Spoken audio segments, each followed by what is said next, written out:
ఓం శ్రీ సాయిరామ్. శ్రీమద్ భగవద్గీత 16వ అధ్యాయంలోని ఈ చివరి శ్లోకము 24వ శ్లోకం గురించి ఈరోజు తెలుసుకోబోతున్నాం. సాయిరామ్. భగవానుడు గత శ్లోకములో ఇలా తెలియజేశారు. ఎవడు శాశ్వతమగు విధిని విడిచిపెట్టి తన ఇష్టము వచ్చినట్లు ప్రవర్తించునో అట్టివాడు పురుషార్థ సిద్ధిని కానీ సుఖమును కానీ ఉత్తమ గతికి మోసమును కానీ పొందనేరడన్నారు. అయితే ఈరోజు చెప్తున్నటువంటి ఈ శ్లోకంలో శాస్త్రోక్త పద్ధతి అనుసరించి కార్యంలో ఆచరించులాగున అర్జునకు శ్రీకృష్ణ పరమాత్మ బోధిస్తున్నారు. తస్మాత్ శాస్త్రం ప్రమాణం తే కార్య వ్యవస్థితౌ జ్ఞాత్వా శాస్త్ర విధానోక్తం కర్మ కర్తుమిహార్హసి.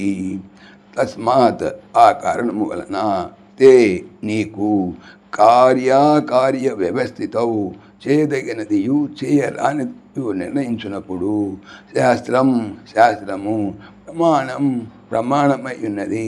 శాస్త్ర విధానోక్తం శాస్త్రమునందు చెప్పబడిన దానిని జ్ఞాత్వా తెలుసుకొని ఇహ ఈ ప్రపంచమున కర్మమును కర్తం చేయుటకు త్వం నీవు అర్హసి తగియున్నావు.